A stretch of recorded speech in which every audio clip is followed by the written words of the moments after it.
আজি যে ইমান গৰম পৰিছে জানেনে একদম এগালমান সানস্ক্ৰীম ঘঁহি লৈছোঁ গা ধুই পেলাই।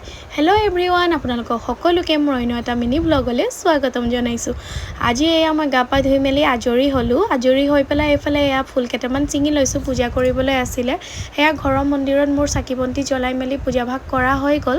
লগতে এয়া মই ওলাইছোঁ হনুমান মন্দিৰলৈ যাবলৈ বুলি, যিহেতু আজি মঙলবাৰ আৰু মঙলবাৰৰ দিনাখন প্ৰত্যেকটো মঙলবাৰে মই যাবলৈ চেষ্টা কৰোঁ। আমাৰ ঘৰৰ ওচৰতে বুলি ক'লেও হ'ব আৰু আমাৰ ইয়াতে আছে হনুমান মন্দিৰ, তাতে যাম বাৰু। আৰু আজি যে মানুহজনো নাই, কি যে কৰিম গৰমত নহয় মানে চাওঁচোন টমটম যদি পাওঁ নহয়, কোনোদিনা ভাগ্যত মানে টমটমখন নাথাকেই মোৰ চাগে, খোজকাঢ়ি যাবলগীয়াই হয় প্ৰত্যেক দিনাখনে। আজি ভাবিছোঁ ছাতিটোও লৈ লওঁ হাততে, যদি টমটম পাওঁ টমটমতে উঠি যাম। এইফালে এয়া ঘৰৰ পৰা ওলালোঁ, গেটখন লগাই লৈছোঁ, নহ'লে ছাগলীয়ে বৰ আমনি কৰে জানেনে। তাৰপিছত এইফালে এয়া ছাতিটো লৈ ল'লোঁ আৰু ছাতিটো হাতত লৈ পেলাই টমটমৰ কাৰণে ৰৈ থাকিলোঁ। এখন টমটম পালোঁ, তাত জেগা নাছিলে, আৰু নেক্সটখন পালোঁ যে তাতো একেই হ'ল। সেইটো কাৰণে ভাবিলোঁ ৰৈ নাথাকি দেৰি হোৱাতকৈ 11টামান প্ৰায় বাজিবলৈ হৈছিলে, মই মানে গুচি যাওঁ বুলিয়ে ভাবিলোঁ আৰু এইফালে এয়া খোজকাঢ়ি গৈ আধা দূৰ পালোহি। আপোনালোককতো কৈছিলোঁ আমাৰ ঘৰৰ পৰা 2-3 কিলোমিটাৰ মানে হ'ব মন্দিৰটো।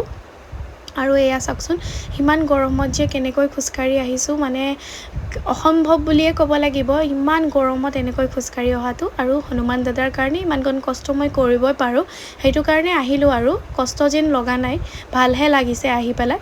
আৰু এইফালে আহিয়ে প্ৰথমতে মই মন্দিৰৰ চাকিগছ জ্বলাই ল'লোঁ। আৰু আজি মোৰ লগত এটা অঘটন ঘটিল জানেনে, মই যে ধূপ ল'বলৈ পাহৰি থাকিলোঁ। কোনোবাই চাগে মোৰ ভাগত ধূপ এপেকেট থৈ গৈছিলে মন্দিৰতে, সেইটো কাৰণে মোৰ ভাগ্য ভাল আছিলে, তাৰ পৰাই জ্বলালোঁ আৰু এইফালে ধূপ চাকি জ্বলাই হনুমান চালিচা পঢ়ি ল'লোঁ। যিহেতু মই মঙলবাৰে সেইটো কাৰণে আহোঁ মন্দিৰলৈ চালিচাখন পাঠ কৰিবলৈ। আৰু এয়া সেৱাভাগ জনাই লৈছোঁ, কিবা ভুল ভ্ৰান্তি হ'লে প্ৰভুৱে যাতে মোক ক্ষমা কৰি দিয়ে আৰু এইফালে মোৰ পূজা সম্পন্ন হৈ গ'ল। আৰু এয়া ঘৰলৈ বুলি যাবলৈ ওলাইছোঁ, দেখিছে গৰমত ঘামি জামি অৱস্থা নাই।